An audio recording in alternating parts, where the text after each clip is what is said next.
ఓం నారాయణ ఆది నారాయణ. ఓం నారాయణ ఆది నారాయణ ఛానల్ను ఆదరిస్తున్న గురు బంధువులకు స్వాగతం, సుస్వాగతం.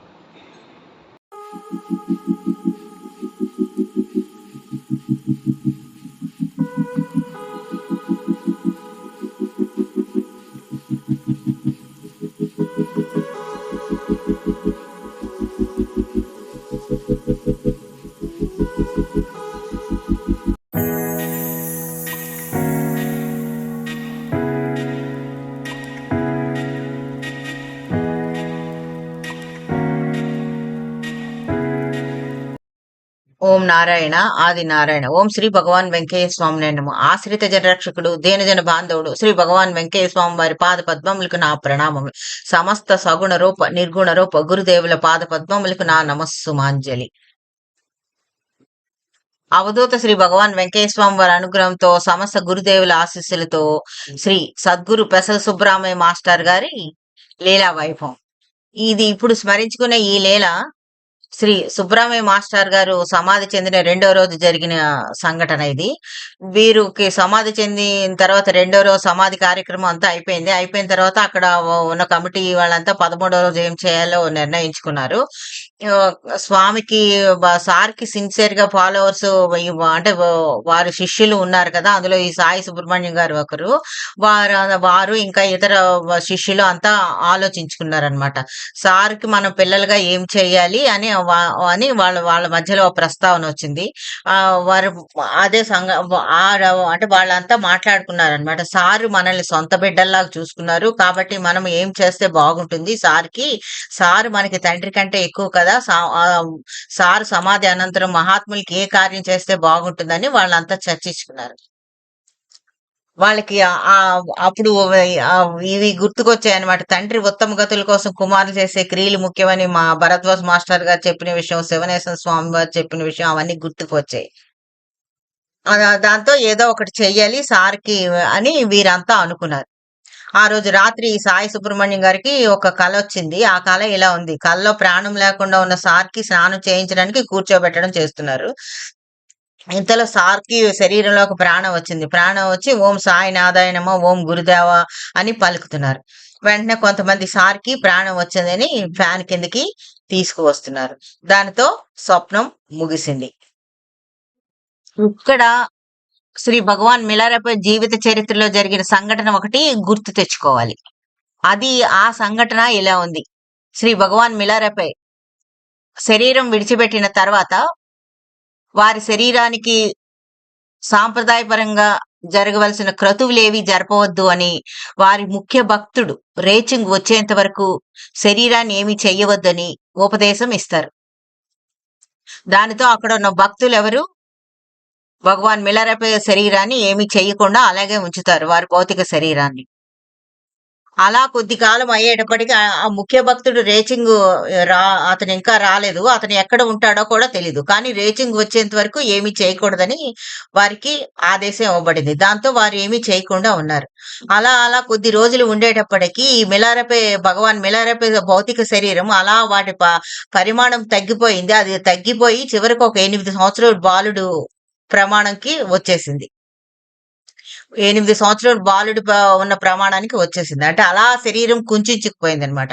ఇప్పుడు అక్కడ ఉన్న శిష్యులంతా అనుకున్నారు, ఇలాగే కొద్ది కాలం ఉంచితే ఆ రేచింగ్ ఎప్పుడు వస్తారో తెలీదు, ఇప్పుడే వచ్చేటట్లేదు, ఇలాగే ఉంచితే కొంతకాలానికి మనకి పూజించుకోవడానికి గురువు గారి అవశేషాలు గాని అస్థికలు గాని ఏమీ దొరకదు, దహన క్రియలు నిర్వహిద్దాము అని అక్కడ వాళ్ళు అంతా ఏకగ్రీవంగా ఆమోదించారు, తీర్మానం చేసుకున్నారు. ఆ తీర్మానాన్ని ఆమోదించారు.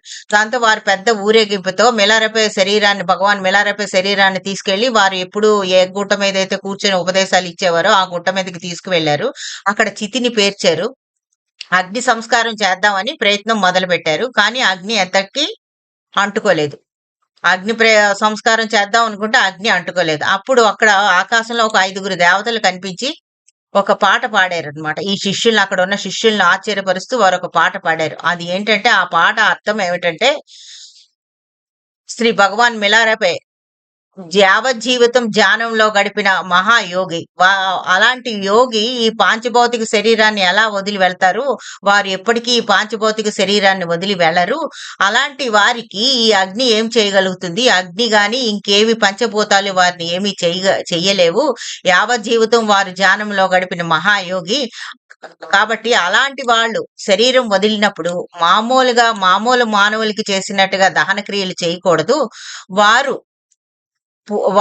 నిత్యం మామూలు సామాన్యులకి చేసినట్టు క్రతువులు పూజలు చేయకూడదు.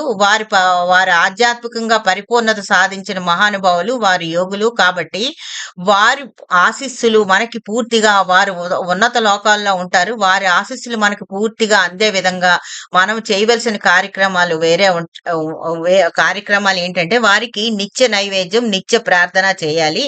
ఆ కార్యక్రమాలు చేసినప్పుడు నిత్య నివేదన, నిత్య ప్రార్థన చేసినప్పుడు వారి ఆశీస్సులు మనకి అందుతాయి అని వారు భక్తులకి తెలియజేస్తారు.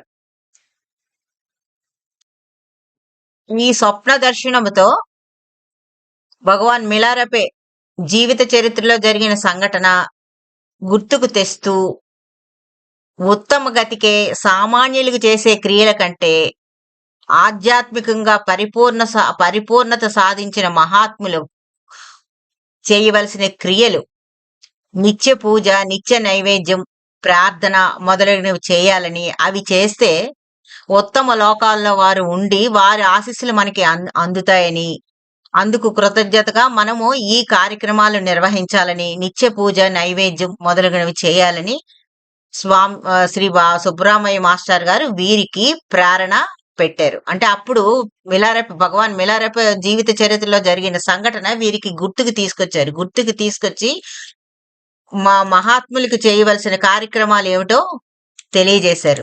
మహాత్ములకి ఆధ్యాత్మికంగా పరిపూర్ణత సాధించిన మహాత్ములకి చేసే కార్యక్రమాలు నిత్య పూజ, నిత్య నైవేద్యం, ప్రార్థన మొదలైనవి చేయాలని, అవి చేస్తే వారి ఆశీస్సులు మనకి అందుతాయని వీరికి తెలియజేశారు. ఆ ప్రేరణతో ఈ సాయి సుబ్రహ్మణ్యం గారు రోజు లఘు పూజ, ప్రతి పూట నైవేద్యం నివేదించడం ప్రారంభించారు. సారికి సుబ్రహ్మణ్య మాస్టర్ గారికి కొన్ని రోజులు నిర్వహించారు. తర్వాత ఆఫీస్ పని మీద టూర్కి వెళ్లవలసి వచ్చి ఆ ప్రయాణాల్లో 2-3 రోజులు వీరు శ్రద్ధగా చెయ్యలేకపోయారు. ఆ మరుసటి రోజు వీరు సార్కి కల్లో కనిపించారు. స్వప్నం వచ్చింది. ఆ స్వప్నం ఇలా ఉంది. సారు నగేశ్వరులో తలపెట్టుకొని పడుకొని ఉన్నారు. ఆ కల్లో కూడా ఈ సాయి సుబ్రహ్మణ్యం గారికి ఏదో పనులు ఆదేశించి చెప్తున్నారు, చేయిస్తున్నారు.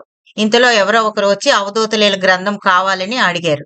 అప్పుడు ఇతను సాయి సుబ్రహ్మణ్యం గారు నేను ఇస్తానని అన్నారు, గాని సార్ దగ్గర కూర్చొని ఉన్నారు. అప్పుడు సార్ ఇతన్ని అన్నారు, పద ఒప్పుకున్న పని క్షుణ్ణంగా చెయ్యాలి అని చెప్పారు. అంటే వీరు నిత్య నివేదన, ప్రార్థన మొదలగునవన్నీ చేస్తానని ఒప్పుకున్నారు కదా, అవి శ్రద్ధగా చేయమని సార్ వీరికి హెచ్చరిస్తున్నారని స్ఫురింప చేశారు.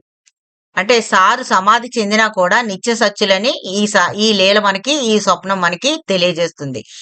సారు మనకి చేసిన ఆధ్యాత్మిక ఉన్నతికి, వారిచ్చిన సహకారానికి మనం కృతజ్ఞతగా పూజ, నైవేద్యం, నిత్య నైవేద్యం చేయాలని, అది మొదలుపెట్టిన తర్వాత ఆ కార్యక్రమం ఆపకుండా చేయాలని, భౌతికంగా ఉన్నప్పుడు వారు ఎలా అయితే హెచ్చరించేవారో వారు సమాధి చెందిన తర్వాత కూడా నిత్య సత్యులుగా వారు హెచ్చరిస్తూనే ఉండి మనల్ని నడిపిస్తున్నారు. ఓం నారాయణ. ఆది నారాయణ.